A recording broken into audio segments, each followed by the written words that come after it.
Hello students, कैसे आप सब। उम्मीद करते हैं आप सब बहुत बढ़िया होंगे। तो आज हम स्टार्ट करने जा रहे हैं आयनिक इक्विलिब्रियम। आपका बहुत ही इंपॉर्टेंट चैप्टर है, चाहे वो आप जेई के लिहाज से देखो चाहे नीट के लिहाज से देखो, बहुत ही जरूरी टॉपिक है आयनिक इक्विलिब्रियम। हर साल एक से दो क्वेश्चन जो है वो यहां से पूछे जाते हैं। और इस चैप्टर में सबसे जरूरी पोर्शन जो होता है ना, या फिर आप यूं कहो कि ज्यादातर बार जो क्वेश्चन पूछा गया है वो पूछा गया है पीएच कैलकुलेशन से, कि यार इसमें ये मिला दिया पीएच कैलकुलेट करो, एक सॉल्यूशन में दूसरा मिक्स कर दिया पीएच कैलकुलेट करो। बहुत सारे अलग अलग तरह के कॉम्बिनेशन होते हैं जहां से आपको पीएच के क्वेश्चन पूछ सकता है। लेकिन अब आप समझना कि सबसे बड़ी दिक्कत जो है वो इस चैप्टर के साथ ये है कि यार समझ में नहीं आता है कि सर बहुत कंफ्यूजन हो जाता है कि कौन सा कंसेप्ट पीएच निकालने के लिए कहां पर अप्लाई करना है। कि जब क्वेश्चन में सॉल्ट हाइड्रोलाइसिस पूछा जाता है तो हम गलती से बफर का कंसेप्ट लगा देते हैं, जब बफर पूछा जाता है तो हम सॉल्ट हाइड्रोलाइसिस का कंसेप्ट लगा देते हैं, कहां केएसपी का कंसेप्ट लगेगा समझ में नहीं आता। कि चैप्टर बहुत ही ज्यादा कंफ्यूजिंग होता है। कि भाई एक चीज मैं आपको बता देता हूं कि जैसे आयनिक हो गया, जैसे थर्म हो गया, इसके अलावा ऑर्गेनिक हो गई, इनमें आपके साथ ये समस्या आएगी कि सर समझ में नहीं आता है कि कंसेप्ट जो वो आपस में उलझ जाते हैं। तो आप याद रखना कि जब भी आपके साथ ऐसा हो रहा है कि बहुत सारे कंसेप्ट आपस में मर्ज हो रहे हो, आपस में उलझ गए हो, तो आप ये समझ जाना कि आपके चैप्टर की सीक्वेंस सही नहीं है, आपने चैप्टर सीक्वेंस के साथ नहीं पढ़ा है। जब तक प्रॉपर सीक्वेंस मेंटेन नहीं होगी तब तक जो चैप्टर में आपको बहुत ही ज्यादा कंफ्यूजन होने वाला है। चैप्टर में आप सीक्वेंस को अगर बहुत ध्यान से पढ़ लोगे ना तो इस तरीके की समस्या आना बंद हो जाएगी। तो इस चैप्टर में हम बहुत ही ज्यादा सीक्वेंस के साथ चलेंगे, सीक्वेंस बहुत ध्यान में रखेंगे, है ना। ऐसे ही पीएच जब कैलकुलेट करना मैं आपको बताऊंगा तो अलग अलग तरीके की जो कॉम्बिनेशन बनते हैं उनका सीक्वेंस बताऊंगा, सीक्वेंस के साथ चलेंगे, कहीं कोई कंफ्यूजन नहीं होगा, ये मेरी गारंटी है भैया। ठीक है। और आयनिक इक्विलिब्रियम में आपको पढ़ने में बहुत मजा आएगा, इंटरेस्ट के साथ अगर आप इंटरेस्ट लेके पढ़ोगे तो बहुत मजा आएगा। और इसके बाद में मैं गारंटी लेता हूं कि आपका आयनिक से कभी कोई क्वेश्चन गलत नहीं होगा, है ना। बहुत ही आसान सा और इंटरेस्टिंग चैप्टर है। ठीक है। अभी मैंने आपको कहा कि आयनिक इक्विलिब्रियम पढ़ने के लिए या फिर पीएच कैलकुलेट करने के लिए आपको आयनिक को बहुत ध्यान से सीक्वेंस के साथ पढ़ना है। लेकिन भैया ये पढ़ने के लिए सीक्वेंस और चैप्टर के लिए जो कुछ बेसिक चीजों की बहुत ही ज्यादा जरूरत पड़ेगी। तो हम यहीं से अपनी बात स्टार्ट करते हैं कि आयनिक में जो सबसे पहला बेसिक पॉइंट है ना, ये हमें पढ़ना है भैया जी सब्सटेंस के बारे में। कि हम बात करें किसके बारे में, सब्सटेंस के बारे में, कि on the basis of nature या फिर on the basis of behaviour हमें सब्सटेंस को क्लासिफाई करना है। तो सब्सटेंस को हम दो तरीके से क्लासिफाई कर सकते हैं भैया जी। एक तो हमारे पास सब्सटेंस होते हैं जिनको हम बोलते हैं इलेक्ट्रोलाइट, इलेक्ट्रोलाइट। और दूसरे जो सब्सटेंस है इनको हम बोलते हैं नॉन इलेक्ट्रोलाइट। तो दो तरीके के सब्सटेंस होते हैं, एक तो इलेक्ट्रोलाइट होते हैं, दूसरे होते हैं नॉन इलेक्ट्रोलाइट। ठीक है। अब जैसे एक एग्जांपल से इसको समझते हैं। जैसे हम नमक को पानी में मिलाते हैं, नॉर्मल जो सॉल्ट होता है NaCl, तो NaCl को आपने पानी में मिलाया, आपने कहा कि सर ये ब्रेक होगा, आयोनाइज होगा Na+ और Cl- में, ये इस तरीके से टूटेगा। ठीक है। मुझे बताओ कभी आपने शुगर के बारे में बोला है क्या, चीनी के बारे में, कि चीनी होती है C6H22O,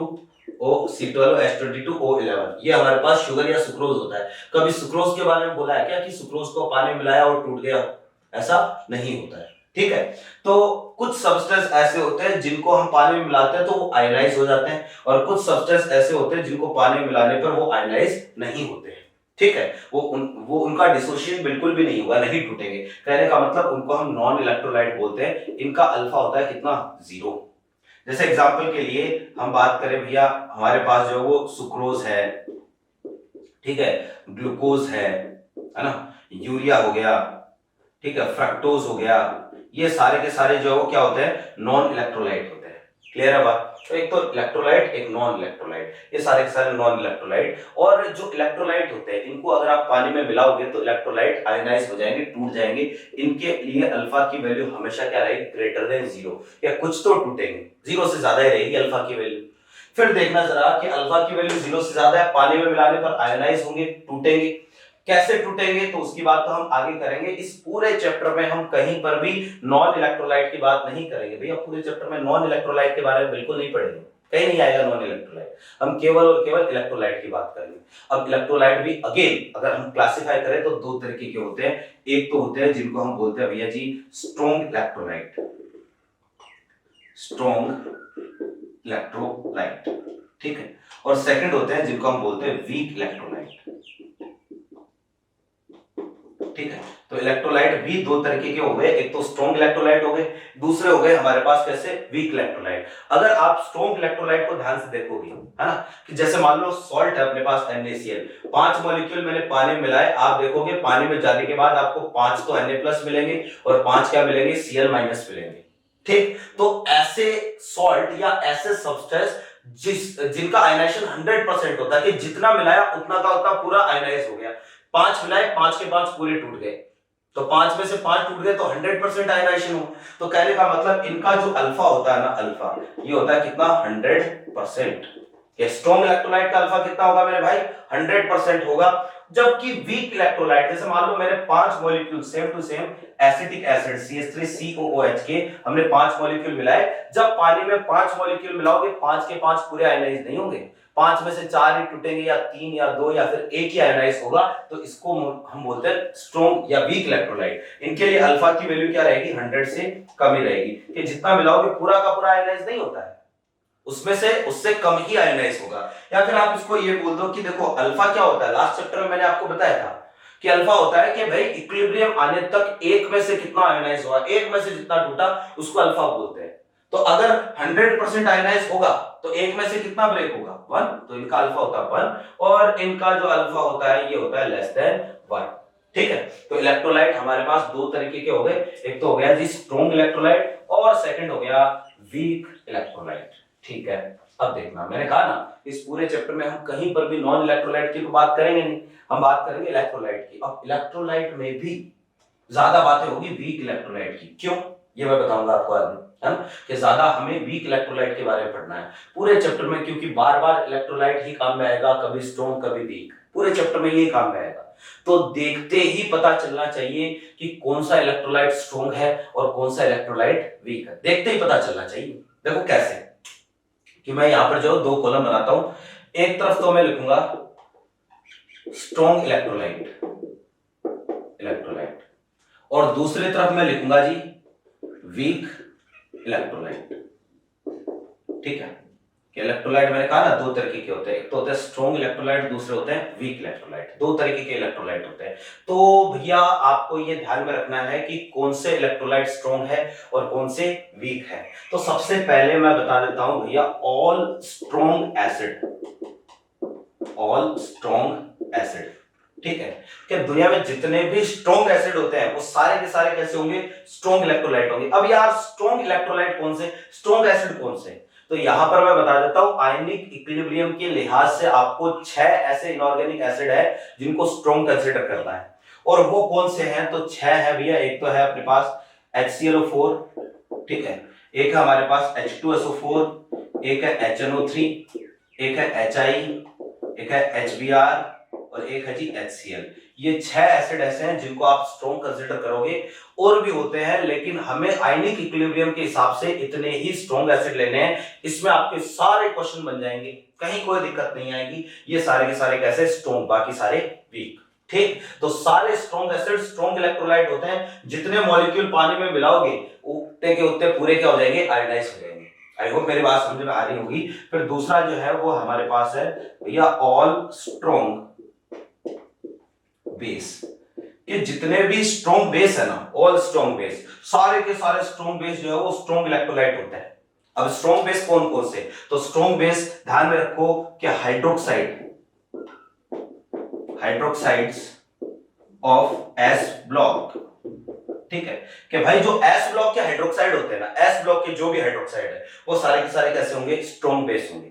अब यार एस ब्लॉक के हाइड्रोक्साइड में आप ध्यान में रखो कि जैसे फर्स्ट ए ग्रुप, तो फर्स्ट ए ग्रुप में आप NaOH को ले सकते हो, NaOH हो गया, KOH हो गया, है ना, RbOH हो गया और सीजियम हाइड्रोक्साइड हो गया। ये सारे के सारे जो है कैसे होते हैं, स्ट्रॉन्ग बेस भी होते हैं और स्ट्रॉन्ग इलेक्ट्रोलाइट भी होते हैं, strong base as well as strong electrolyte. रही बात लिथियम हाइड्रोक्साइड की, कई जगह लिखा होता है स्ट्रॉन्ग होता है, कई जगह लिखा होता है वीक होता है, तो लिथियम हाइड्रोक्साइड को हम नहीं लिख रहे हैं। अगर मान लो कहीं पर आता है तो आपको जो है वहां पर मेंशन होगा कि इसको स्ट्रॉन्ग लेना है या वीक लेना है।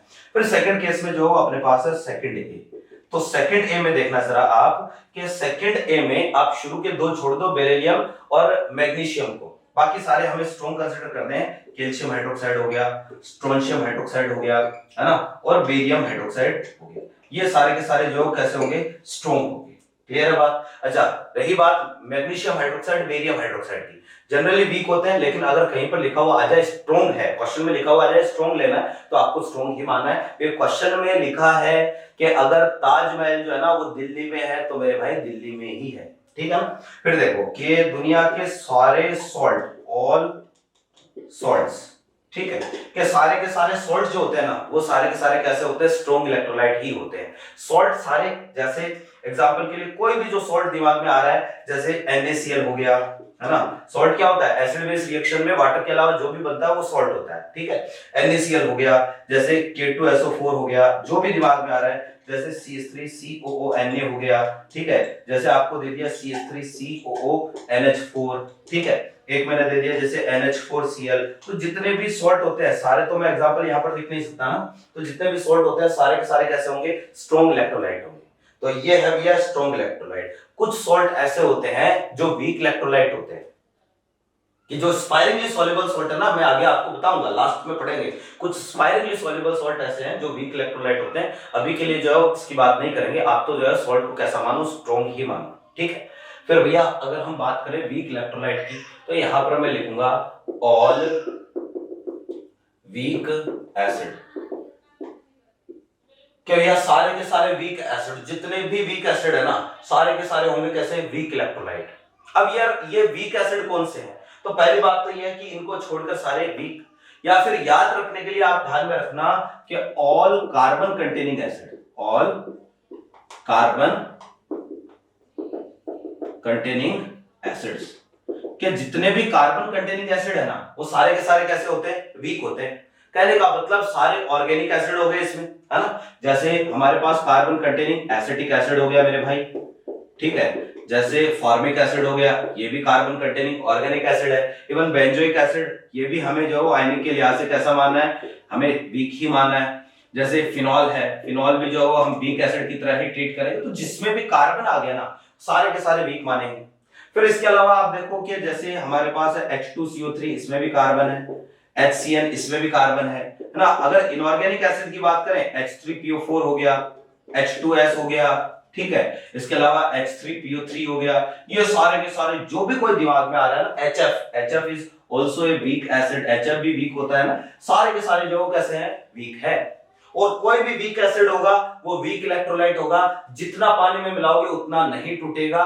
100% से आयनाइजेशन क्या होगा, हमेशा कम ही होगा। मेरी बात समझ में आ रही होगी, क्लियर है बात। फिर देखना जरा कि दूसरा इसमें आता है जी, ऑल वीक बेस, कि दुनिया के सारे वीक बेस वीक इलेक्ट्रोलाइट होंगे। अब यार ये कैसे पता लगाएं कि सारे वीक बेस वीक इलेक्ट्रोलाइट होते हैं, तो इसके लिए आप ध्यान में रखो, जैसे यहां ध्यान में रखा ना कि ऑल कार्बन कंटेनिंग एसिड्स, ठीक वैसे ही यहां पर आप ध्यान में रखोगे ऑल नाइट्रोजन कंटेनिंग बेस, कि भैया जितने भी नाइट्रोजन कंटेनिंग बेस है सारे के सारे कैसे होंगे, वीक इलेक्ट्रोलाइट होंगे। जितने भी नाइट्रोजन कंटेनिंग बेस है, ठीक है, सारे वीक इलेक्ट्रोलाइट होंगे।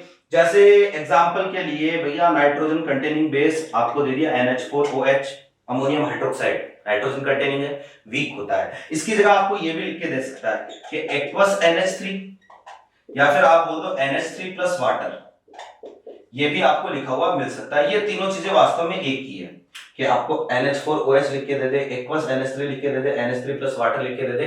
तीनों चीजें एक्चुअल में अमोनियम हाइड्रोक्साइड को ही रिप्रेजेंट करती है, ठीक है। इसके अलावा भैया जी नाइट्रोजन कंटेनिंग बेस में कोई भी एमाइन RNH2 नाइट्रोजन कंटेनिंग है, चाहे 1 डिग्री, चाहे 2 डिग्री, 3 डिग्री, आपको वीक ही मानना है, ठीक है। जैसे आपको दे दिया एनिलीन, एनिलीन भी एक तरीके का एमाइन ही होता है, ये भी वीक है।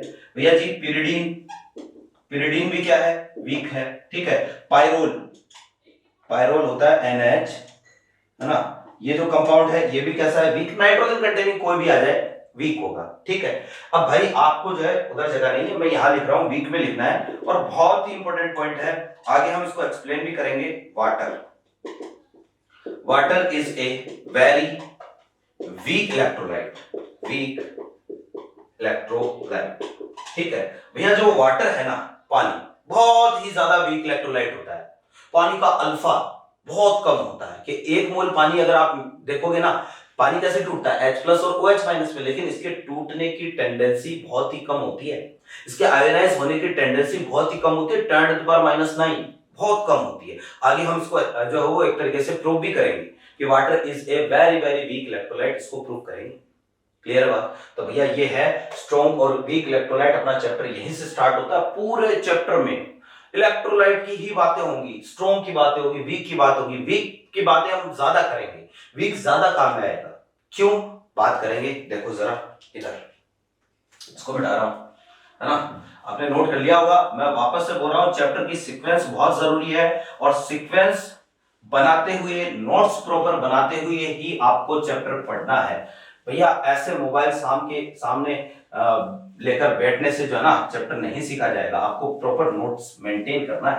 मैंने पहले भी कहा था कि आप चाहे किसी भी टीचर के नोट्स ले लो, फोटोकॉपी करवा लो, लेकिन जो नोट्स आपने हाथ से बनाए हैं ना, उन नोट्स का मुकाबला जो है दुनिया का कोई नोट्स नहीं कर सकता। तुम जो है हाथ से लिखोगे तो वो चीजें एक तो प्रैक्टिस में आएगी, दूसरा दिमाग में भी जाएगी, तो एक साथ तुम्हारा काम होगा। और वही बात है, नोट्स आपको बनाने ही बनाने हैं। देखो जरा कि आगे बढ़ते हैं थोड़ा सा।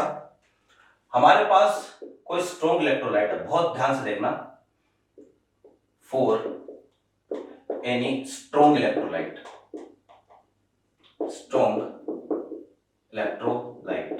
ठीक है, कि भैया कोई स्ट्रॉन्ग इलेक्ट्रोलाइट है, जैसे एग्जांपल के लिए मान लो स्ट्रॉन्ग इलेक्ट्रोलाइट इज XY। इसको ब्रेक करना है, तो ब्रेक करने के लिए याद रखना उसको किसी न किसी सॉल्वेंट में मिलाना पड़ेगा। कोई भी इलेक्ट्रोलाइट होता है ना, कोई भी सब्सटेंस होता है, आयनाइज होता है, अपने आप कभी आयनाइज नहीं होगा। आपको आयनाइज करने के लिए उसको सॉल्वेंट में मिलाना पड़ेगा, उसका सॉल्यूशन तैयार करना पड़ेगा। और भैया सॉल्वेंट अगर मेंशन नहीं है तो हम तो सॉल्वेंट के तौर पर क्या काम में लेंगे, वाटर ही काम में लेंगे। तो हमारे पास इलेक्ट्रोलाइट था XY, ये एक स्ट्रॉन्ग इलेक्ट्रोलाइट था, पानी में मैंने मिलाया। इसका अल्फा कितना है 1, क्योंकि स्ट्रॉन्ग के केस में अल्फा कितना होता है, 1 ही होता है। फिर देखना जैसे ही पानी में मिलाऊंगा तो भैया ये टूटेगा। कैसे टूटेगा, X प्लस एक्वस और साथ में बनेगा Y माइनस एक्वस। ठीक है, इस तरीके से ये आयनाइज होगा। देखो जी T इज इक्वल टू 0 पर इसका 1 मोल मिलाया, ये 0 और ये 0। ठीक है, कि सॉल्वेंट जो है ना वो सॉल्यूट के रेस्पेक्ट में एक्सेस में होगा, तो ये 0 और ये 0। और फिर जो है वो एट टी टाइम, मान लो टी टाइम के बाद में थोड़ी देर बाद में इसका जो है वो चला गया 1 माइनस अल्फा। ठीक है, ध्यान से देखना, टी टाइम पर मैं ये कहता हूं ये हो गया भैया 1 माइनस अल्फा। इसके 1 से इसका 1 बनता है, तो इसके अल्फा से इसका कितना बनेगा, दिस विल बी अल्फा और ये भी अल्फा। और मुझे बताओ कि इसके लिए अल्फा की वैल्यू है कितनी, 1। तो थोड़ी देर बाद में ये हो जाएगा 0, ये हो जाएगा 1 और ये 1। ये तो है जी स्ट्रॉन्ग इलेक्ट्रोलाइट का केस। तो आप ध्यान से देखना कि स्ट्रॉन्ग इलेक्ट्रोलाइट के केस में जो रिएक्टेंट है ना वो थोड़ी देर में कितना हो गया, 0। और कंटेनर में केवल और केवल कौन है, प्रोडक्ट है। तो भैया रिएक्शन क्या हो गई, कंप्लीट हो गई। ऐसी रिएक्शन जिनमें रिएक्टेंट पूरा कंज्यूम हो जाए, रिएक्शन जो है वो क्या हो चुकी है, कंप्लीट हो चुकी है। ये रिएक्शन रिवर्सिबल नहीं है, ये एक इरिवर्सिबल रिएक्शन है। और इरिवर्सिबल रिएक्शन में कभी इक्विलिब्रियम एस्टैब्लिश्ड नहीं होता है। आप देखो जरा कि अगर यही काम हम करें for weak electrolyte, weak electrolyte, तो किसी भी वीक इलेक्ट्रोलाइट के लिए, कोई वीक इलेक्ट्रोलाइट है मान लो AB, ठीक है, इसको पानी में मिलाया, यह आयनाइज होगा कैसे, टूटा टूटा कुछ ऐसे टूटा, A प्लस B माइनस और ये एक्वस, इस तरीके से ब्रेक हुआ। आप देखो यहां पर जो इसका अल्फा लेस देन क्या है, 1, कि इस इलेक्ट्रोलाइट का अल्फा जो क्या है 1 से कम है। और अगर अल्फा 1 से कम है, आप देखना T इक्वल टू 0 पर मान लो इसका 1 था, ये 0 और ये 0। थोड़ी देर बाद में जब आप बोलोगे कि मान लो टी टाइम पर, एट टी टाइम, ये हो गया 1 माइनस अल्फा, ये हो जाएगा अल्फा और ये कितना अल्फा। मुझे बताओ इसका अल्फा अगर 1 से कम है तो क्या ये वैल्यू कभी 0 हो सकती है क्या, नहीं होगी। क्या 1 माइनस अल्फा 0 नहीं होगा, क्योंकि ये तो 1 से कम है ना अल्फा की वैल्यू। तो यहां पर 1 minus alpha will be greater than 0, ये 0 से ज्यादा ही होगा। और अगर ये वैल्यू 0 से ज्यादा है तो आप देखोगे थोड़ी देर बाद में कंटेनर में कुछ तो अपने पास रिएक्टेंट होंगे और कुछ अपने पास प्रोडक्ट होंगे, और अगर ऐसी कंडीशन है तो रिएक्शन आ जाएगी किधर, बैकवर्ड। ठीक है, यानी ये रिएक्शन फॉरवर्ड में भी जाएगी, बैकवर्ड में भी जाएगी, ओवरऑल रिएक्शन कैसी हो गई, रिवर्सिबल हो गई। और याद रखना मैंने कहा था कि वो है तो वो आएगा, कहने का मतलब अगर रिएक्शन रिवर्सिबल है तो इक्विलिब्रियम तो आएगा, आज नहीं तो कल लेकिन आएगा जरूर। तो इस रिएक्शन में कभी ना कभी इक्विलिब्रियम एस्टैब्लिश्ड होगा ही होगा। और भैया इक्विलिब्रियम एस्टैब्लिश्ड होगा तो हमारे चैप्टर का नाम क्या है, आयनिक इक्विलिब्रियम। हम तो इक्विलिब्रियम के बारे में ही पढ़ना चाहते हैं। तो आप देखो कि ये वाला जो पार्ट है ना, ये वाला दिस पार्ट, ठीक है, of weak electrolyte will be considered as non ionized part, non ionized part. और ये वाला जो पार्ट है ये होगा आयोनाइज्ड पार्ट, ठीक है, और ये होगा नॉन आयोनाइज्ड पार्ट। ठीक, तो भैया जो भी वीक इलेक्ट्रोलाइट जो है ना, इसका कुछ पार्ट तो आप देखोगे सॉल्यूशन में नॉन आयोनाइज्ड फॉर्म में रहता है और कुछ पार्ट जो है वो आयोनाइज्ड फॉर्म में रहता है। और इसी से जो है वो हम क्या करेंगे, ये नॉन आयोनाइज्ड है, ये आयोनाइज्ड है, तो हम ये बोलेंगे कि जब इक्विलिब्रियम किसी वीक इलेक्ट्रोलाइट के आयोनाइज्ड और नॉन आयोनाइज्ड पार्ट के बीच में एस्टैब्लिश्ड होता है, इसी को हम क्या बोलते हैं, आयनिक इक्विलिब्रियम बोलते हैं। तो देखो इसको यहां पर मैं लिख देता हूं कि when equilibrium is established between ionized and non-ionized part of any weak electrolyte, then it is called ionic equilibrium. ठीक है, तो इसी को हम क्या बोलते हैं भैया, आयनिक इक्विलिब्रियम बोलते हैं। जब आयनिक मतलब एक चीज ध्यान रखना कि इक्विलिब्रियम केवल और केवल वीक के केस में एस्टैब्लिश्ड होगा, स्ट्रॉन्ग के केस में इक्विलिब्रियम आएगा ही नहीं, क्योंकि स्ट्रॉन्ग वाली रिएक्शन तो क्या हो जाएगी, कंप्लीट हो जाएगी, इरिवर्सिबल रहेगी। तो स्ट्रॉन्ग के केस में कभी इक्विलिब्रियम नहीं आता है, इक्विलिब्रियम केवल और केवल कहां आएगा, वीक के केस में आएगा। ठीक है, यहां जो अल्फा होता है ना, अल्फा को हम बोलते हैं भैया डिग्री ऑफ आयोनाइजेशन। ठीक है, पहले हमने अल्फा को बोला था डिग्री ऑफ डिसोसिएशन, अब डिसोसिएशन की जगह वर्ड काम में लेता है आयोनाइजेशन। रीजन ये है क्योंकि आयनिक कंपाउंड जो है उनका आयोनाइजेशन होता है, कोवेलेंट कंपाउंड का डिसोसिएशन होता है। केमिकल इक्विलिब्रियम में हमने जितनी बात करी थी कोवेलेंट कंपाउंड की बात करी थी, तो वहां इसका नाम डिग्री ऑफ डिसोसिएशन, यहां आयोनाइजेशन है। आप डिसोसिएशन बोल दो तो भी कोई फर्क नहीं पड़ेगा, मतलब तो वही है ना कि अल्फा होता है कि इक्विलिब्रियम एस्टैब्लिश्ड होने तक एक मोल में से कितना टूटा, एक में से जितना टूटा उसको हम क्या बोलते हैं, एक तरीके से अल्फा बोलते हैं। तो चाहे आप आयोनाइजेशन बोल दो, डिसोसिएशन बोल दो, बाकी जो आपको आयोनाइजेशन वर्ड कॉमनली यहाँ पर देखने को मिलेगा। ठीक है, तो ये तो हुआ भैया अपने पास एक तरीके से आयनिक इक्विलिब्रियम की डेफिनेशन। अब हम इसी की बात कर लेते हैं, जो अल्फा है ना उसी की बात हम करने जा रहे हैं कि ये अल्फा जो है वो बेसिकली इसको कौन कौन से फैक्टर्स अफेक्ट करते हैं। देखो जी,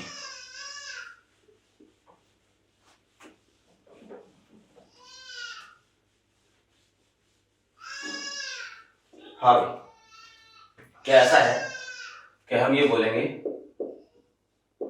factors affecting degree of ionization. ठीक है, कि भाई जो अल्फा है ना उसको कौन कौन से फैक्टर्स अफेक्ट करते हैं, कैसे चेंज हो सकता है। तो इनमें से सबसे पहला जो फैक्टर है अपने पास, ये फैक्टर है टेम्परेचर का। ठीक है, मुझे ये बताओ अल्फा क्या होता है। अल्फा होता है भैया जी इक्विलिब्रियम आने तक एक में से कितना टूटा, उसको क्या बोलते हैं हम, अल्फा बोलते हैं कि एक में से कितना टूट रहा है वो अल्फा है। अब मुझे ये बताना कि अगर आप टेम्परेचर बढ़ाते हो, इंक्रीज करते हो, तो टूटना किसी चीज का बढ़ता है या कम होता है, बढ़ता है, ऑब्वियसली सीधी सी बात है। तो इसमें इतना ही ध्यान में रखोगे कि टेम्परेचर बढ़ाओगे तो अल्फा क्या होगा, बढ़ेगा, खत्म बात। ठीक, दूसरा जो फैक्टर है वो है नेचर ऑफ इलेक्ट्रोलाइट। ठीक है जी, कि इलेक्ट्रोलाइट जो है वो कैसा है। तो अभी मैंने कहा था आपको कि इलेक्ट्रोलाइट ये दो तरीके का होता है, एक तो होता है स्ट्रॉन्ग, दूसरा होता है वीक। ठीक है, जो स्ट्रॉन्ग इलेक्ट्रोलाइट होता है ना, इसका अल्फा कितना होता है 100%, और जो वीक इलेक्ट्रोलाइट होता है इसका अल्फा होता है लेस देन 100%। तो देखो अगर इलेक्ट्रोलाइट बदल दोगे, इलेक्ट्रोलाइट आपने चेंज कर दिया, तो अब इस केस में क्या होगा, हम ये बोलेंगे अल्फा की वैल्यू क्या हो जाएगी, बदल जाएगी, चेंज हो जाएगी, इलेक्ट्रोलाइट चेंज, अल्फा चेंज। ठीक है, और वीक इलेक्ट्रोलाइट भी हमने देखे अलग अलग होते हैं, जैसे HCl है, फॉर्मिक एसिड, एसिटिक एसिड। तो वीक इलेक्ट्रोलाइट में भी अलग अलग तरीके के इलेक्ट्रोलाइटों के लिए अल्फा की वैल्यू क्या होती है, अलग अलग होती है। तो इलेक्ट्रोलाइट अगर आपने चेंज कर दिया तो अल्फा की वैल्यू चेंज हो जाएगी। तो दूसरा फैक्टर हो गया नेचर ऑफ इलेक्ट्रोलाइट। क्लियर है? थर्ड फैक्टर है ना, ये जरूरी है ना। थर्ड फैक्टर जो अपने पास ऐसा है कि effect of concentration, effect of concentration, या आप यू कहो वॉल्यूम, ठीक है, या आप यू कहो डाइल्यूशन। ठीक है, कि कंसंट्रेशन का इफेक्ट या वॉल्यूम का इफेक्ट या फिर डाइल्यूशन का इफेक्ट, कि आप जो सॉल्यूशन को, जो भी इलेक्ट्रोलाइटिक सॉल्यूशन है उसको जैसे जैसे आप डाइल्यूट करोगे ना, वैसे वैसे एक तरीके से अल्फा की वैल्यू कैसे चेंज होगी, हमें ये चीज समझनी है। तो यहीं पर इसी टॉपिक में हमें जो है वो क्या पढ़ना है, एक लॉ आता है जिसको हम बोलते हैं Ostwald dilution law. Ostwald dilution law. ठीक है, यहीं पर जो है वो हमें बात करनी है किसकी, ओस्टवाल्ड डाइल्यूशन लॉ की। ठीक है, अब ये ओस्टवाल्ड डाइल्यूशन लॉ क्या होता है, ध्यान से देखिएगा, बहुत ही जरूरी टॉपिक है। हमारे पास कोई इलेक्ट्रोलाइट है, मान लो AB, और ये इलेक्ट्रोलाइट है वीक, इसको करना आयोनाइज, तो अकेला तो होगा नहीं, पानी में मिलाना पड़ेगा। पानी क्या करता है, पानी जो है वो बेसिकली क्या करेगा, देखो आयनिक कंपाउंड जो होते हैं ना, इनमें एक अट्रैक्शन होता है A+ और B- के बीच में। तो F = हमें पता है KQ1 Q2 अपॉन R²। जो आयनों के बीच में अट्रैक्शन कौन सा होता है, कूलम्बिक फोर्स ऑफ अट्रैक्शन होता है, और K = 1/4πε0 होता है। तो अब H2O क्या करता है ना, बेसिकली क्या करेगा, इसका जो डाइलेक्ट्रिक कांस्टेंट है ना, ये बहुत ज्यादा होता है, 80 के आसपास होता है। तो डाइलेक्ट्रिक कांस्टेंट ज्यादा होने की वजह से ये क्या कर देता है, फोर्स को कम कर देता है, आयन के बीच के फोर्स को कम कर देगा। और फोर्स को कम होने की वजह से जो फोर्स, जब अट्रैक्शन फोर्स, इलेक्ट्रोस्टैटिक फोर्स कम हो गया, तो आयंस क्या हो जाते हैं, दूर दूर हो जाते हैं। तो पानी का ये काम होता है, ये रोल होता है, जब पानी हम सॉल्वेंट के तौर पर काम में लेते हैं। तो ये जो है वो वीक इलेक्ट्रोलाइट है, टूटेगा, कैसे टूटेगा, A+ और B- में टूटेगा, और क्योंकि वीक इलेक्ट्रोलाइट है तो थोड़ी देर में इक्विलिब्रियम में एस्टैब्लिश होगा। ठीक है, फिर आप देखो, मैं ये बोलूंगा जी एट T = 0 इनिशियली, मान लो इनिशियली इसकी कंसंट्रेशन हमने C ली थी, क्या C कंसंट्रेशन वाला एक सॉल्यूशन हमने बनाया, और सॉल्यूशन में इक्विलिब्रियम एस्टैब्लिश हुआ, और ये तो पानी है, ये 0 होगा, ये 0 होगा, और थोड़ी देर बाद में वो जब आएगा एट इक्विलिब्रियम, कौन आएगा, इक्विलिब्रियम ही आएगा, सलमान खान तो आने वाला है नहीं, है ना। तो देखो कि हमने ये कहा कि एक में से जितना ब्रेक होता है, एक में से जितना टूटता है, उसको क्या बोलते हैं, अल्फा। एक में से अगर अल्फा टूटा तो C में से कितना टूटेगा, C अल्फा टूटेगा। तो मुझे बताओ बचा कितना, C- C अल्फा। तो यहां पर ये हो जाएगा C- C अल्फा। इसके एक से इसका एक बनता है तो C अल्फा से इसका C अल्फा, इसके एक से इसका एक बनता है तो C अल्फा से इसका भी C अल्फा। क्लियर है बात? अब देखना, इसके लिए अगर मैं लिखूं इक्विलिब्रियम कांस्टेंट, तो K इक्विलिब्रियम मैं यूं लिखूंगा कि भाई concentration of A+, concentration of B- divide by concentration of AB। ये इसके लिए हम K इक्विलिब्रियम की वैल्यू लिखेंगे। और K इक्विलिब्रियम जो है ना, अगर मैं यहां पर वैल्यूज रखूं तो आप देखना कि K इक्विलिब्रियम निकल के आया C alpha into C alpha, और यहां पर क्या आ जाएगा, C कॉमन आ गया तो C1 - अल्फा, C से C क्या हो गया, कैंसिल। ध्यान से देखो कि K इक्विलिब्रियम की वैल्यू हमारे पास निकल के आई C alpha square upon 1 - alpha. This is the value of K equilibrium. अब भैया ये जो है ना इक्वेशन बनी है, एक एक्सप्रेशन हमारे पास बना है। तो इस एक्सप्रेशन में आप देखो हमारे पास C है, अल्फा है, इसको सॉल्व करना। मैं आपको एक चीज बता देता हूं, इस पूरे चैप्टर में ऑलमोस्ट 5 तरीके के इक्विलिब्रियम कांस्टेंट आपको देखने को मिलेंगे। एक Ka, Kb, एक Kw, एक KH और एक Ksp। इस पूरे में आपको 5 इक्विलिब्रियम कांस्टेंट देखने को मिलेंगे, और इन पांचों इक्विलिब्रियम कांस्टेंट, Ksp सबसे लास्ट है, Ksp पढ़ लेंगे, चैप्टर ऑलमोस्ट पूरा हो जाएगा। ठीक है। और पांचों के पांचों इक्विलिब्रियम कांस्टेंट में आपको ये एक ही एक्सप्रेशन देखने को मिलेगा, ये एक ही इक्वेशन देखने को मिलेगी। हमें बार बार क्या करना है, इसी एक इक्वेशन को क्या करना है, सॉल्व करना है। पूरे चैप्टर में घुमा फिरा के मेरे भाई एक ही एक इक्वेशन को हम सॉल्व करेंगे बार बार, तो कहीं कोई दिक्कत कंफ्यूज होने की जरूरत ही नहीं है, ठीक है। और भैया देखो जरा कि यहां पर जो है ना एक कंडीशन ले रहे हैं, मैं ये कहता हूं कि if alpha is very very less than 1, कि अगर अल्फा की वैल्यू जो है वो 1 से बहुत कम है ना, क्योंकि हम वीक इलेक्ट्रोलाइट की बात कर रहे हैं, तो हो सकता है वीक इलेक्ट्रोलाइट के लिए अल्फा की वैल्यू बहुत कम। तो अगर alpha is very very less than 1, alpha की वैल्यू 1 से बहुत कम है, तो हम क्या कर सकते हैं, 1 माइनस अल्फा को नियरली इक्वल ले सकते हैं किसके, 1 के। तो 1 माइनस अल्फा 1 के इक्वल हो जाएगा। ये काम आपको तब करना है जब अल्फा की वैल्यू 5% या 5% से कम होती है ना। ये मैं यहां लिख देता हूं, if alpha is less than 5%, ठीक है, और इक्वल टू 5%, ठीक है। तो अल्फा 5% या 5% से कम होता है तो आप अल्फा को 1 के रेस्पेक्ट में नेग्लेक्ट करोगे। अदरवाइज मान लो अगर अल्फा की वैल्यू जो है वो ज्यादा है, तो फिर आप जो है प्रॉपर यहां पर वैल्यू रख के इसको क्या करोगे, पूरा सॉल्व करना पड़ेगा। तो अगर अल्फा की वैल्यू बहुत कम है तो हम अल्फा को 1 के रेस्पेक्ट में नेग्लेक्ट कर देंगे और इक्वेशन बनेगी k equilibrium is equal to c alpha square. मैं वापस से बोल देता हूं, पूरे चैप्टर में यही मेथड फॉलो होगा, बार बार यही इक्वेशन बनाएंगे, ये दोनों इक्वेशन बार बार बनेगी, यहां से बार बार हम अल्फा की वैल्यू निकालेंगे, अल्फा इज इक्वल टू हो जाएगा under the root k equilibrium by c। अब भाई k इक्विलिब्रियम तो क्या है, k इक्विलिब्रियम इक्विलिब्रियम कांस्टेंट है, और मैंने कहा था कि दुनिया के सारे इक्विलिब्रियम कांस्टेंट केवल किस पर डिपेंड करते हैं, टेम्परेचर पर डिपेंड करते हैं, तो ये केवल टेम्परेचर पर डिपेंड करता है। तो मैं यहां से ये बोल सकता हूं कि जो अल्फा है ना अपना अल्फा, ये इनवर्सली प्रोपोर्शनल होगा किसके, रूट, मतलब एक तरीके से जो है वो प्रोपोर्शनल होगा 1/√c के, ठीक है।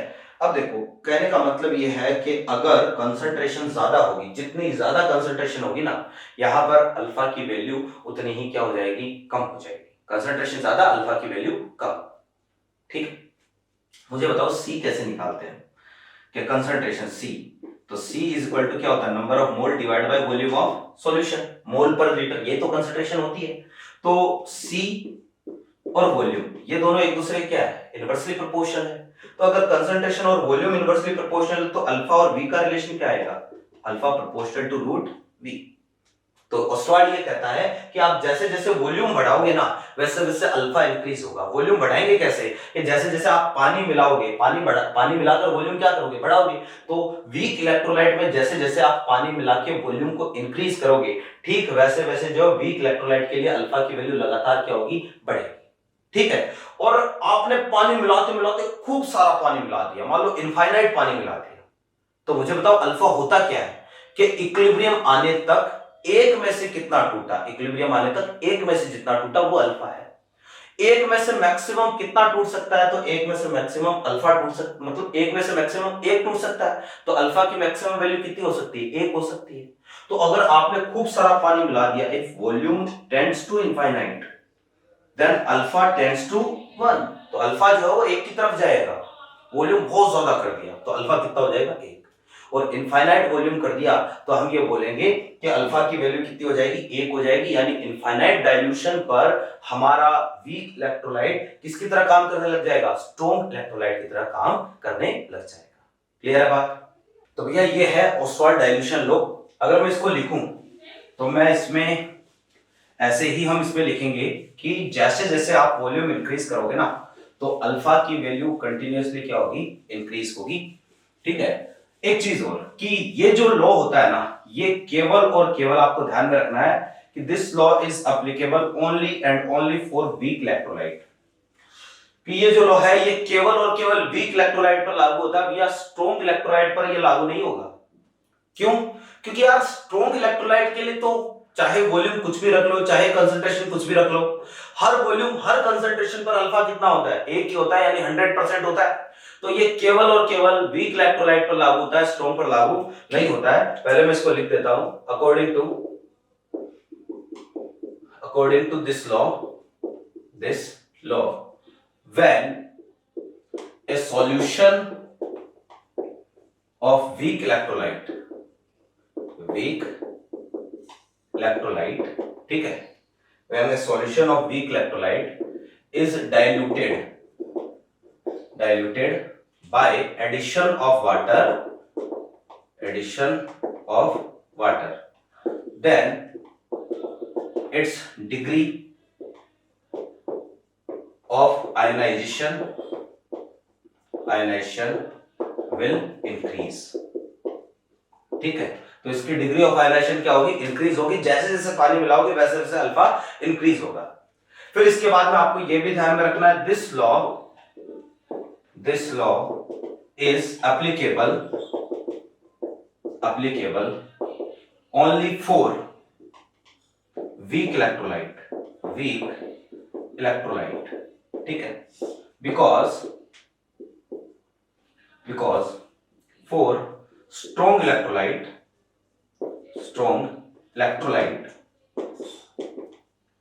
alpha will be always 1 at any concentration। ठीक है, तो भैया जी स्ट्रॉन्ग इलेक्ट्रोलाइट के लिए जो है ना अल्फा की वैल्यू हमेशा कितनी होगी, 1 होगी। इसलिए ये केवल और केवल किसके लिए एप्लीकेबल है, वीक इलेक्ट्रोलाइट के लिए एप्लीकेबल है। क्लियर है बात। अब देखना जरा कि अगर यहां से क्वेश्चन आपको पूछेगा तो क्वेश्चन कुछ यूं आता है कि एक तो ये पूछ लेता है कि 4 ऑप्शन देगा और आपको पूछेगा कि इनमें से किस पर ऑस्वाल्ड डाइल्यूशन लॉ एप्लीकेबल है या किस पर जो है वो ऑस्वाल्ड डाइल्यूशन लॉ एप्लीकेबल नहीं है। जैसे यहां पर एक क्वेश्चन लिख रहा हूं, question is in which of the following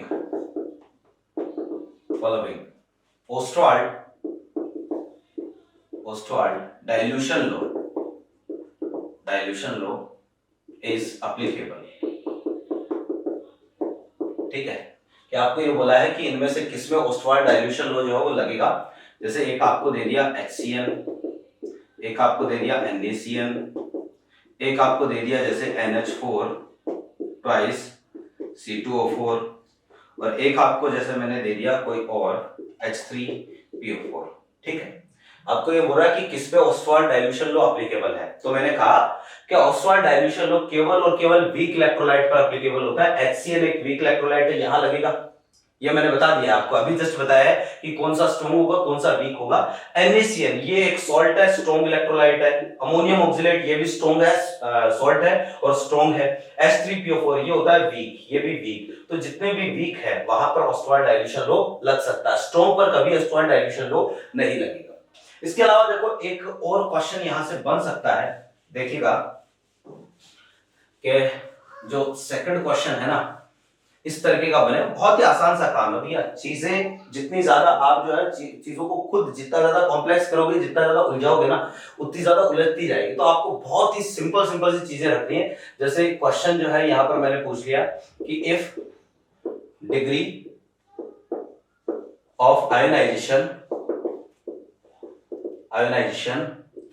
of a weak electrolyte, ठीक है, is 10 to the power minus 2%, ठीक है, if volume of electrolyte या volume of solution is doubled, then calculate the percentage degree of ionization। ठीक है, कि अगर solution का वॉल्यूम जो है ना वो क्या कर दिया, डबल कर दिया, तो आपको क्या करना, परसेंटेज डिग्री ऑफ आयनाइजेशन बताना है। आप यूं समझना कि हमारे पास अल्फा और वी का रिलेशन क्या होता है कि अल्फा प्रोपोर्शनल होता है किसके, रूट वी के। और अगर प्रोपोर्शनल है तो यहां से हम एक रिलेशन बना सकते हैं alpha 1 by alpha 2 is equal to under the root v1 by v2। ये हमारे पास एक क्या होता है, रिलेशन होता है। ठीक है, तो अल्फा 1 बाय अल्फा 2 दोनों हमारे पास चीजें हैं। v2 को डबल कर दिया, अल्फा 1 है 10 to the power minus 2%, alpha 2 आ जाएगा, ये आ जाएगा v1 डिवाइड बाय ये हो गया 2v1, ये कैंसिल हुआ तो ये कितना है √2। तो अल्फा 2 इज इक्वल टू ये आ जाएगा 1.414 into 10 to the power minus 2%। ध्यान दो कि अगर अल्फा 1 की वैल्यू आप परसेंटेज में रखोगे तो अल्फा 2 भी परसेंटेज में ही आएगा। तो ये है अपने पास ऑस्वाल्ड डाइल्यूशन लॉ, जो कि तीसरा फैक्टर है। हम बात कर रहे हैं factors affecting degree of ionization. ठीक है, नेक्स्ट जो अपने पास फैक्टर है बहुत ही इंपॉर्टेंट है, देखिएगा, और इसको हम बोलते हैं कॉमन आयन इफेक्ट। ठीक है, देखना इसको मिटा रहा हूं।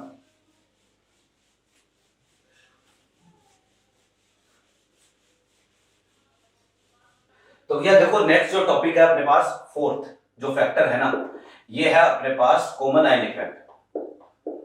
कॉमन आयन इफेक्ट, ठीक है, बहुत ही ध्यान से समझना कि ये कॉमन आयन इफेक्ट होता क्या है। ठीक है, और इस कॉमन आयन इफेक्ट पर आगे चल के न्यूमेरिकल भी बनाएंगे, मतलब न्यूमेरिकल भी आते हैं, लेकिन अभी हम न्यूमेरिकल की बात नहीं करेंगे। आगे जब ये वापस से आएगा तब मैं आपको बताऊंगा। देखो हमने कॉमन आयन इफेक्ट वहां पर पढ़ा था, तो आप समझना कि कॉमन आयन इफेक्ट होता क्या है। जैसे इसको मैं पहले आपको एक्सप्लेन कर देता हूं। कोई वीक इलेक्ट्रोलाइट है, मान लो अपने पास CH3COH, ये वीक इलेक्ट्रोलाइट है, पानी में मिलाया, ये आयनाइज होगा।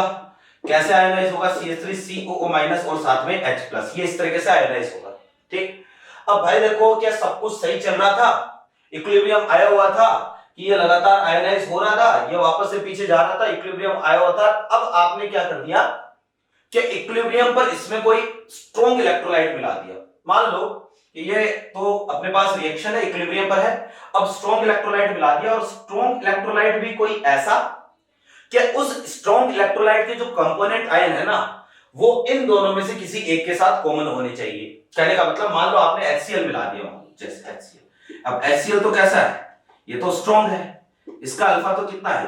100% है, और अगर अल्फा 100% है तो ये तो पूरा टूटेगा Cl- और कैसे H+ में, पूरा आयनाइज हो गया। अब जैसे ही ये बेचारा पहले से वीक था, कम टूट रहा था, अब HCl आपने मिला दिया। जैसे ही HCl आप मिलाओगे तो भैया जी देखो, याद करो, मैंने पिछले चैप्टर में आपको कहा था ली शैटेलियर प्रिंसिपल, और ली शैटेलियर कहता है कि जैसे ही आप HCl मिलाओगे, इस तरफ कंसंट्रेशन ऑफ H+ आयन ये क्या होगी? इंक्रीज होगी। भैया H+ बढ़ गया, और H+ अगर इंक्रीज हो गए तो मुझे बताओ कि ऊपर वाले रिएक्शन का इक्विलिब्रियम किस तरफ शिफ्ट होगा? अब ये चला जाएगा किधर? बैकवर्ड डायरेक्शन में। तो मैं ये बोलूंगा कि भाई ये रिएक्शन का equilibrium will shift in backward direction। तो भैया जी इस केस में जो इक्विलिब्रियम है ना, ये बैकवर्ड डायरेक्शन में चला गया, और अगर इक्विलिब्रियम बैकवर्ड डायरेक्शन में चला गया तो मुझे बताओ कि इसका आयनाइजेशन, इसका टूटना कम हो गया या बढ़ गया?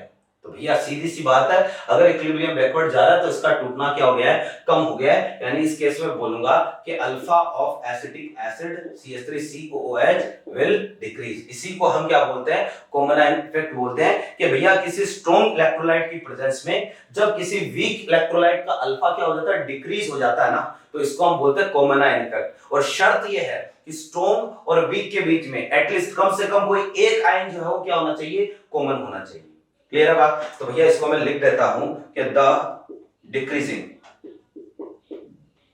Decreasing of degree of ionization, the decreasing of degree of ionisation of weak electrolyte,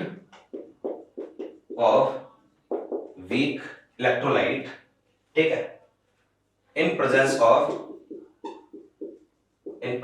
of strong electrolyte, ठीक है। The decreasing of degree of ionization of weak electrolyte in presence of strong electrolyte is known as common ion effect। तो इसी को हम क्या बोलेंगे? Common ion effect बोलेंगे। लेकिन इसकी शर्त यह है, कंडीशन यह है कि मैं ये बोलूंगा फॉर कॉमन आयन इफेक्ट, ठीक है, there should be at least one ion common between strong and weak electrolyte,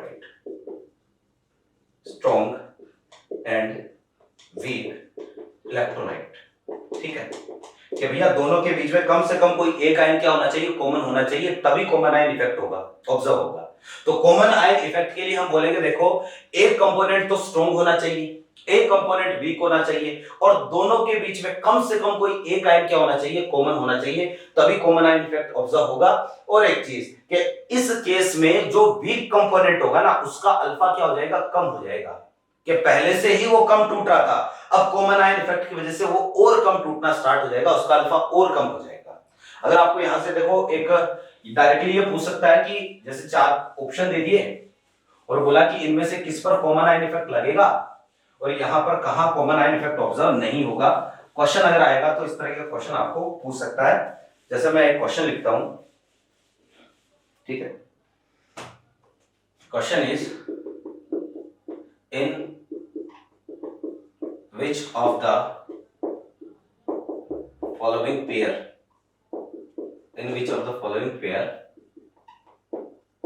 common ion effect will observe। ठीक है, जैसे आपको जो है वो कुछ मैं ऑप्शन दे रहा हूं, आपको चेक करना है, चूज करना है किसमें कॉमन आयन इफेक्ट लगेगा किसमें नहीं लगेगा। आपको ये भी बताना है कि कॉमन आयन इफेक्ट अगर लग रहा है तो कौन से पर लगेगा, किसका अल्फा चेंज होगा। ठीक है ना, जैसे ये हमारे पास कुछ एक ऑप्शन है, आप इनमें से चेक करो आराम से कि किस पर कॉमन आयन इफेक्ट लगेगा और किस पर नहीं लगेगा। ठीक है,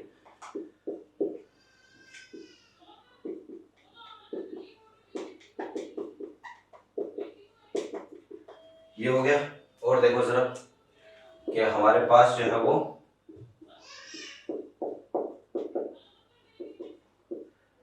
एक मैंने आपको ये दे दिया,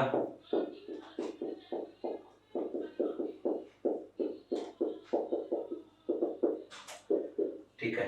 चेक करो, कोई जल्दबाजी नहीं है, आराम से सोचो कि किस पर कॉमन आयन इफेक्ट लगेगा और किस पर नहीं लगेगा। कि मैंने आपको लिखा है कि कॉमन आयन इफेक्ट के लिए एक तो स्ट्रॉन्ग होना चाहिए, एक वीक होना चाहिए और दोनों में से कम कोई एक आयन क्या होना चाहिए, कॉमन होना चाहिए। ठीक है,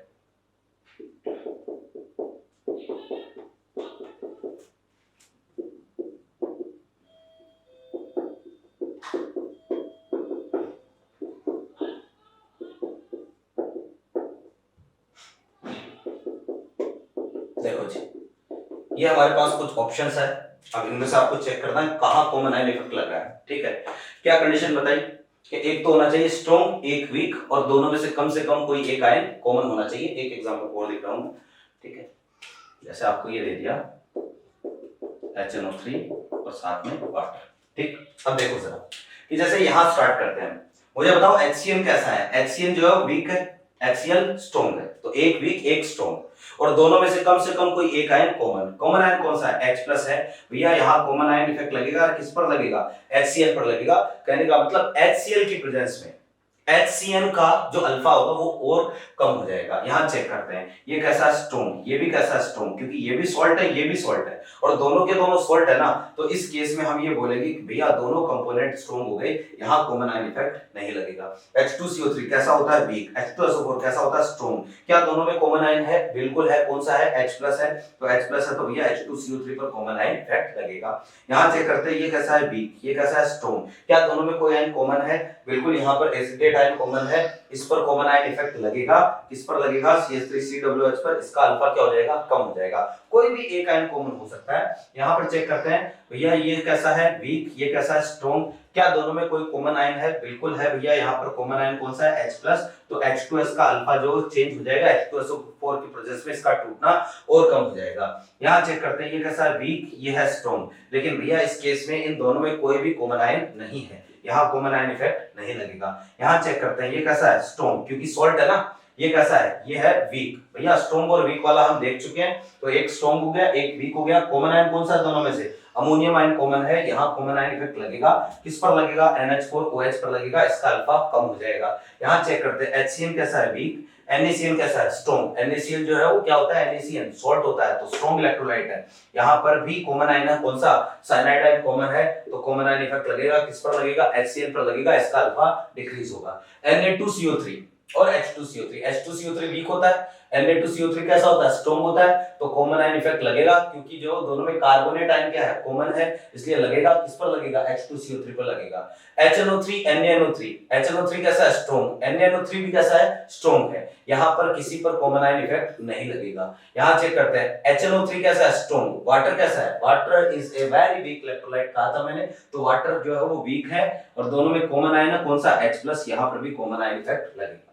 तो कॉमन आयन इफेक्ट से जो है वो अगर एक तो क्वेश्चन आता तो इस तरह का पूछ लेगा कि किसमें कॉमन आयन इफेक्ट ऑब्जर्व होगा, किसमें नहीं होगा।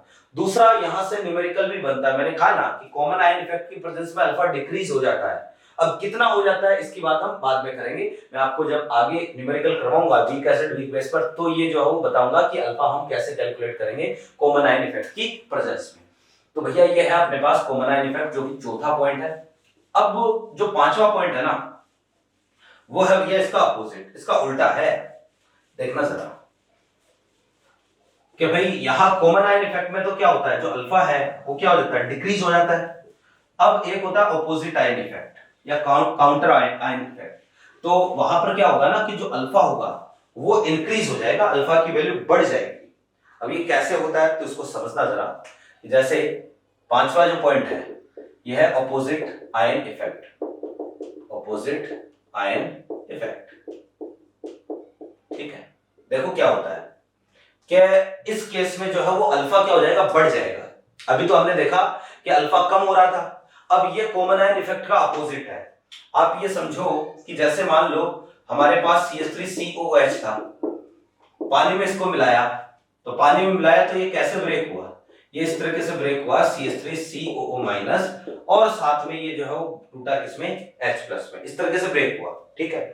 अब आपको क्या करना है, देखो इसमें तो इक्विलिब्रियम आया हुआ है, अब आपको क्या करना है, इसके अंदर कोई ऐसा स्ट्रॉन्ग इलेक्ट्रोलाइट मिलाना है जो इसके कंपोनेंट आयंस के साथ क्या कर ले, रिएक्शन कर ले, या तो एसीटेट या फिर H+ के साथ रिएक्शन कर ले, और रिएक्शन करके वाटर का फॉर्मेशन कर ले या फिर बहुत ही वीक इलेक्ट्रोलाइट का फॉर्मेशन कर ले। जैसे एग्जांपल समझते हैं, मान लो इस बार आपने इसमें NaOH मिला दिया, वही बात NaOH तो कैसा है, स्ट्रॉन्ग है, और इसका अल्फा कितना है, इसका अल्फा तो है भैया जी 100%, ठीक है। तो अब NaOH टूटा, कैसे टूटा, Na+ और OH- में टूटा, ऐसे ही ब्रेक होगा।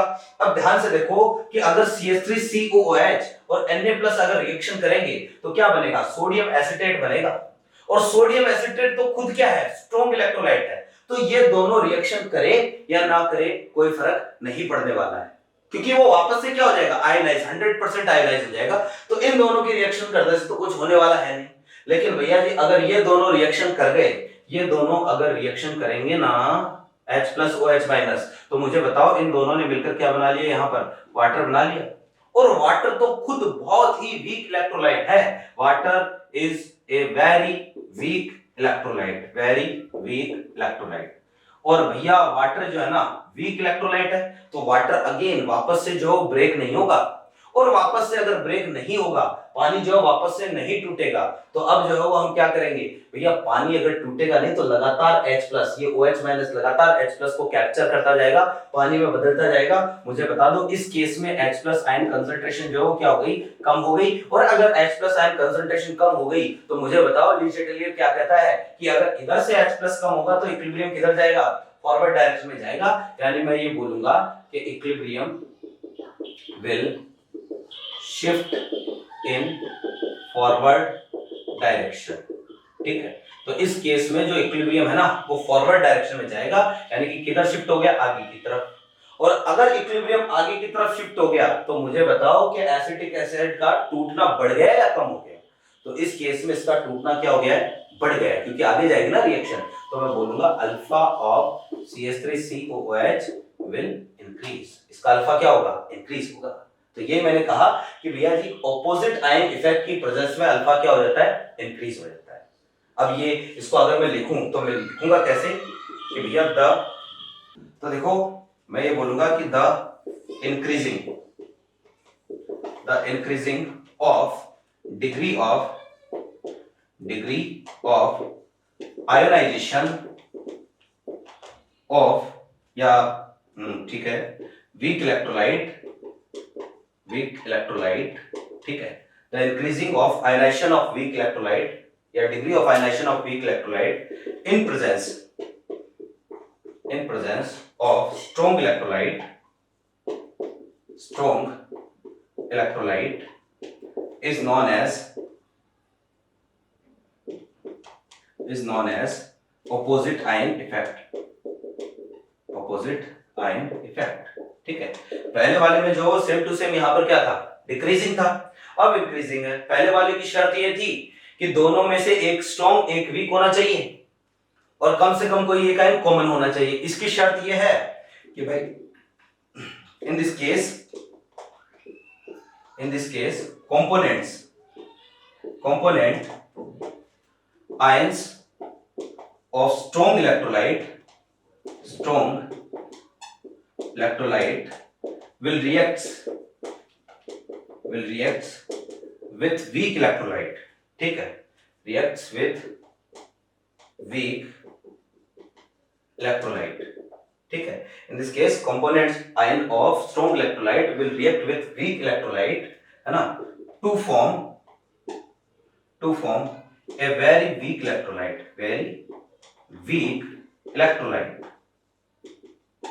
generally water.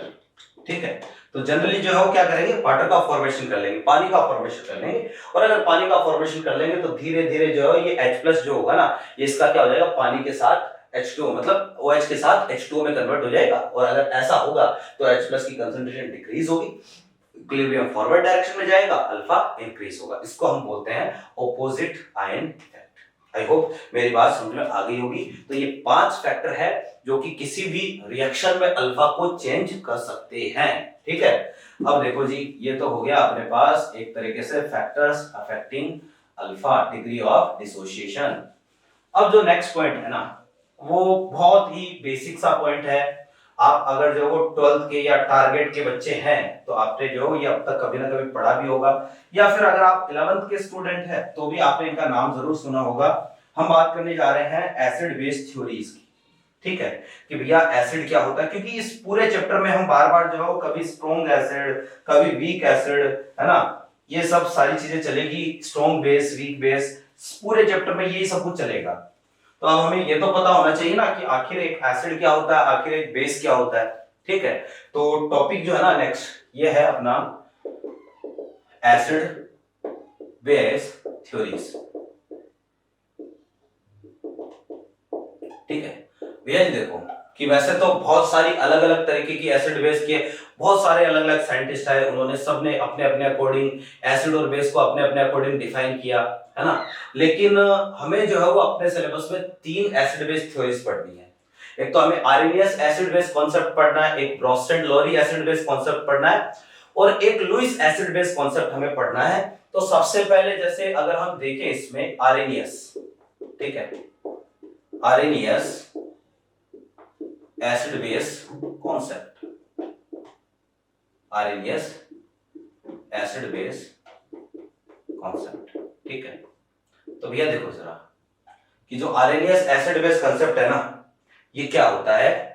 आर्रेनियस बहुत ही सीधी सी बात कहता है कि ऐसी स्पीशीज जो वाटर में H+ रिलीज करती है, जो बचपन से आप पढ़ते आए हो ना एसिड बेस के बारे में, कि जो H+ दिया हुआ एसिड, जो OH- दिया वो बेस, वो बेसिकली वो आर्रेनियस का कांसेप्ट ही है। आर्रेनियस कहता है कि कोई भी ऐसी स्पीशीज जो वाटर में H+ रिलीज करेगी वो एसिड होगी, और जो वाटर में OH- रिलीज करेगी, ठीक है, वो क्या होगी, वो बेस होगी। तो मैं ये बोलूंगा कि H+ डोनर इन वाटर, ठीक है, वो क्या होंगे, एसिड, और OH- डोनर इन वाटर, ठीक है, वो क्या होंगे, वो होंगे बेस। तो एक तो ये स्टेटमेंट हो गया किसका, आर्रेनियस का, सिंपल सा काम, ठीक, ज्यादा कुछ दिमाग लगाना नहीं है। दूसरा ये कहता है कि भैया जो एसिडिक स्ट्रेंथ है ना, एसिडिक स्ट्रेंथ, अब कौन सा एसिड स्ट्रॉन्ग एसिड होगा, कौन सा वीक होगा, तो जो एसिडिक स्ट्रेंथ है वो बेसिकली डिपेंड करती है tendency to donate H plus, कि कोई कितनी जल्दी H प्लस रिलीज करेगा। जितनी जल्दी H प्लस रिलीज करेगा, जितने ज्यादा H प्लस रिलीज करेगा, एसिडिक स्ट्रेंथ उतनी ज्यादा होगी। ठीक ऐसे ही जो बेसिक स्ट्रेंथ है ना, वो डिपेंड करती है tendency to donate OH minus. जो जितनी जल्दी OH माइनस रिलीज करेगा, है ना, जितने ज्यादा OH माइनस रिलीज करेगा, वो उतना ही अच्छा स्ट्रॉन्ग बेस होगा। तो अगला जो पॉइंट ध्यान में रखना वो ये है कि इस कंसेप्ट के अकॉर्डिंग जो एसिडिक स्ट्रेंथ होती है, एसिडिक स्ट्रेंथ ये प्रोपोर्शनल होती है concentration of H plus ions के, और दूसरा जो बेसिक स्ट्रेंथ होती है, ठीक है, ये प्रोपोर्शनल होती है भैया concentration of OH minus ions के। क्लियर है बात? फिर भाई देखो जरा कि यहां पर ये कहता है कि जो वाटर होता है ना, मैंने कहा ना H प्लस, जो H प्लस डोनेट करेगा वाटर में वो क्या होगा एसिड, जो OH माइनस डोनेट करेगा वो क्या होगा बेस। वाटर का बहुत ही इंपॉर्टेंट रोल होता है। वाटर एक तो सॉल्वेंट की तरह काम में आता है, और ये कहता है कि वाटर को ही सॉल्वेंट क्यों काम में लेते हैं, कोई दूसरा सॉल्वेंट काम में क्यों नहीं लेते हैं।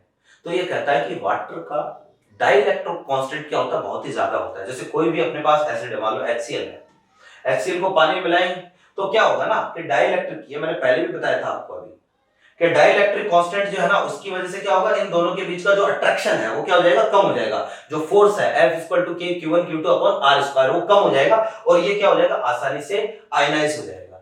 तो वाटर का बहुत इंपॉर्टेंट रोल होता है। वाटर का इंपॉर्टेंट रोल, इसके बारे में लिख देता हूं, water plays an important role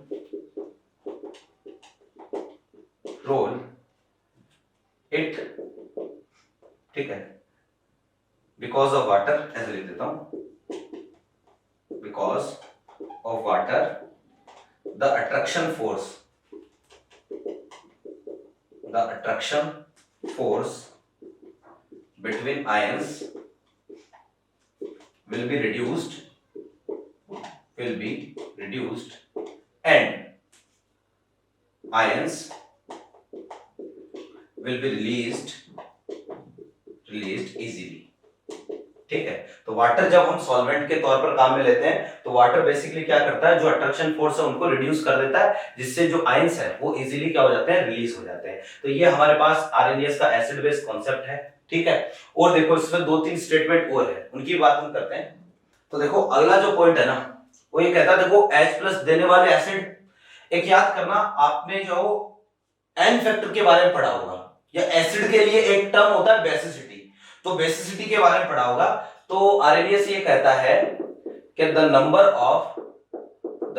of H+ ions donated या released by per molecule of acid is known as, ठीक है, बेसिसिटी। ठीक है, इसी को हम क्या बोलते हैं, बेसिसिटी। ध्यान रखना, एसिड के लिए वर्ड आता है बेसिसिटी और बेस के लिए वर्ड आता है एसिडिटी। तो भैया एक जो एसिड का मॉलिक्यूल है ना, वो जितने H+ आयन रिलीज कर सकता है उसी को हम क्या बोलते हैं, एसिडिटी या बेसिसिटी बोलते हैं। मैं बार-बार एसिडिटी बोल रहा हूं। एसिडिटी जो वर्ड है ना, वो डिफाइन है किसके लिए, बेस के लिए। तो यहां पर मैं लिख देता हूं कि the number of OH- ions released by per molecule of base is known as acidity, और इसको हाइड्रोक्सिसिटी भी बोलते हैं, हाइड्रोक्सिसिटी। ठीक है, तो भैया ये हमारे पास एक पॉइंट और हो गया कि हमारे पास जो है बेसिसिटी क्या होता है, जितने H+ रिलीज करेगा एसिड वो बेसिसिटी, और जितने OH- रिलीज करेगा बेस वो उसकी क्या हो जाएगी, एसिडिटी। तो ये भी अपने पास आरएनएस का ही क्या है, स्टेटमेंट है। ठीक है, फिर ये कहता है भैया देखो कि कुछ एसिड तो ऐसे होते हैं जिनको पानी में मिलाते हो तो वो पूरे टूट जाते हैं, है ना, कंप्लीटली आयोनाइज हो जाते हैं, तो वो तो होंगे स्ट्रॉन्ग। और जो पूरे नहीं टूटते हैं, जो हमने शुरू में पढ़ा ना, अल्फा, जिनका 100% होता है वो स्ट्रॉन्ग होता है, जिनका 100 से कम होता है वो वीक होता है, तो वास्तव में वो आरएनएस का ही स्टेटमेंट है। ठीक है, तो मैं ये बोलूंगा कि substance which completely dissociate, completely ionised, है ना, या डिसोशिएट बोल दो, ionised in water will be strong electrolyte and which partially ionized will be weak electrolyte. तो जो कंप्लीटली आयोनाइज होते हैं वो तो होते हैं स्ट्रॉन्ग, और जो पार्शियली आयोनाइज होते हैं वो कैसे होते हैं, वो वीक होते हैं। ठीक है, तो ये हमारे पास जो आरएनएस एसिड बेस कांसेप्ट के कुछ स्टेटमेंट है। देखो यहाँ से कोई न्यूमेरिकल वगैरह तो बनता नहीं है, यहाँ से अगर क्वेश्चन आएगा तो आपको ये पूछेगा कि आरएनएस एसिड बेस थ्योरी के अकॉर्डिंग कौन सा स्टेटमेंट सही है और कौन सा गलत है। ठीक है, एक और देख लेते हैं। According to RNS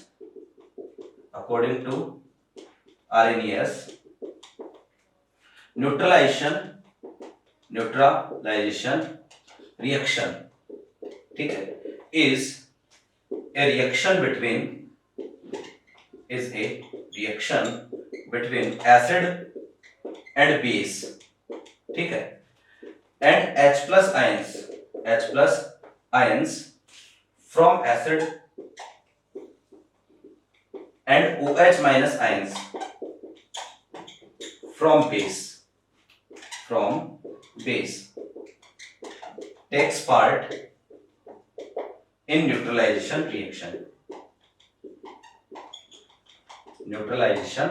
reaction. ठीक है भैया जी, ऐसा है कि आरएनएस ये कहता है कि कोई भी न्यूट्रलाइजेशन रिएक्शन है ना, वो क्या होती है, तो बचपन से पढ़ते आए हैं न्यूट्रलाइजेशन रिएक्शन क्या होती है, एसिड और बेस के बीच की रिएक्शन ही न्यूट्रलाइजेशन रिएक्शन है। तो यहाँ पर हम ये बोलेंगे, देखो ये तो है एसिड और ये बेस, एसिड और बेस को मिलाओगे तो क्या बनेगा, सॉल्ट और वाटर बनेगा, साथ में हीट क्या होगी, रिलीज होगी, जिसको हम हीट ऑफ न्यूट्रलाइजेशन बोलते हैं। तो बेसिकली ये रिएक्शन न्यूट्रलाइजेशन है, और ये कहता है कि इस रिएक्शन में और कुछ नहीं है, एसिड का तो H+ और वाटर का OH- फाइनली पार्टिसिपेट करते हैं और वाटर का फॉर्मेशन होता है। इस रिएक्शन को हम क्या बोलते हैं, न्यूट्रलाइजेशन बोलते हैं। ये आरएनएस के जो है वो आप बोल सकते हो कि स्टेटमेंट है। अब भाई देखो, आरएनएस की बहुत सारी लिमिटेशंस भी है। लिमिटेशंस क्या है वो भी हम देख लेते हैं, फिर इसको खत्म करते हैं, और नेक्स्ट क्लास में हम बाकी की जो दो थ्योरीज मैंने अभी बताई, ब्रोस्टेन-लोरी एसिड बेस कॉन्सेप्ट और दूसरा जो मैंने आपको बताया लुईस एसिड बेस कॉन्सेप्ट, ये हम नेक्स्ट क्लास में कवर कर लेंगे। तो यहां पर देखो जरा कि इसकी लिमिटेशन ये है, लिमिटेशंस, ठीक है। सबसे बड़ी कमी तो यही है कि भैया ये तभी लागू होता है जब सॉल्वेंट क्या हो, वाटर हो। वाटर के अलावा और कोई सॉल्वेंट होगा तो आरएनएस का एसिड बेस कांसेप्ट काम में नहीं आता है। आरएनएस कहता है कि भाई मेरा जितना भी काम होगा वो सारा पानी में ही होगा, कि अगर कोई H+ रिलीज कर रहा है और अगर उसको एसिड होना है तो पानी होना चाहिए, OH- रिलीज कर रहा है तो कहां रिलीज करेगा, पानी में रिलीज करेगा। तो कोई भी रिएक्शन होगी, कोई भी आयोनाइज होगा, कोई भी जो है वो इक्विलिब्रियम एस्टैब्लिश्ड होगा, उसके लिए पानी तो होना ही चाहिए। पानी के अलावा अगर कोई और सॉल्वेंट आ गया, वहां आरएनएस एसिड बेस कांसेप्ट काम में नहीं आएगा। तो जो है वो मैं ये बोलूंगा कि भाई सॉल्वेंट अगर वाटर के अलावा कोई और दोगे तो वहां पर ये नहीं लगेगा, है ना। तो इफ या this concept is applicable only when water is used as solvent, ठीक है। जब वाटर को सॉल्वेंट की तरह काम में लेते हैं तो जो है वो ये कंसेप्ट एप्लीकेबल है, इसके अलावा ये काम में नहीं आता। जैसे ये ड्राई HCl की नेचर के बारे में नहीं बता सकता कि HCl जो है ना वो केवल पानी में मिलाने पर ही एसिड की तरह काम करता है, ड्राई फॉर्म में वो एसिड की तरह काम क्यों नहीं करता है, इवन उसके पास H+ होता है, ठीक है। तो भैया और भी कई फैक्टर है। अगला जो फैक्टर है वो अपने पास ऐसा है कि भैया free H+ ions does not exist in water, कि भाई जो वाटर होता है ना, इसमें कहा कि पानी में जो H+ देगा वो एसिड है, लेकिन वास्तव में पानी में फ्री H+ तो एग्जिस्ट ही नहीं करता है।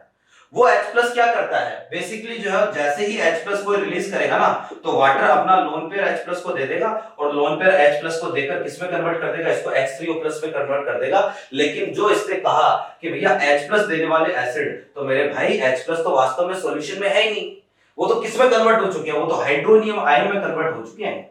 Hydronium ion, this is hydronium ion, ठीक है। तो वास्तव में जो है फ्री H प्लस आयन जो है इसको ऐसे बोलना चाहिए था कि हाइड्रोनियम आयन जो देता है, या अगर सॉल्यूशन में हाइड्रोनियम आयन की कंसंट्रेशन बढ़ती है तो वहां पर हम बोलेंगे कि वो एसिड होगा। इसको ऐसा बोलना चाहिए। तो ये हाइड्रोनियम आयन है, इसको हम अभी modified RNS acid base concept में भी पढ़ेंगे, ठीक है ना। तो भैया अगला जो स्टेटमेंट है वो ये है कि this concept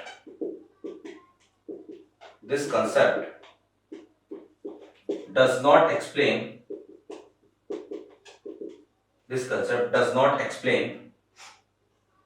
the acidic nature of non-metallic oxides like CO2, NO2, SO2 etc. है ना, and basic nature of metallic oxide like Na2O, CaO, MgO etc. ठीक है भैया, आपको पता होना चाहिए जो नॉन मेटेलिक ऑक्साइड है वो तो होते हैं एसिडिक नेचर के, जबकि मेटेलिक ऑक्साइड जो है ना वो सारे के सारे होते हैं कैसे, बेसिक नेचर के। तो इसको जो है वो इस बारे में नहीं पता था कि आखिर देखो इनके पास किसी के पास भी H प्लस नहीं है लेकिन फिर भी ये एसिडिक नेचर के होते हैं, ये किसी के पास OH माइनस नहीं है लेकिन फिर भी ये बेसिक नेचर के होते हैं। तो इसके बारे में जब आरएनए से पूछा गया कि भाई बता ऐसा क्यों होता है, आरएनए से कहा भाई मुझे नहीं पता है, ठीक है। तो अब देखो जरा कि ये तो मेन जो अपने पास आरएनएस का एसिड बेस कांसेप्ट है ना उसकी सारे पॉइंट हमने लिख लिए, लिमिटेशन हमने लिख ली। अब अगली क्लास में हम इसी का एक मॉडिफाइड वर्जन पढ़ेंगे कि modified RNS acid base concept, कि उसने जो इनमें से कुछ चीजों को चेंज कर दिया और कुछ चीजों को चेंज करके वापस से जो है ना एक तरीके से आरएनएस एसिड बेस कांसेप्ट दिया। तो modified RNS acid base concept क्या है अगली क्लास में बात करेंगे।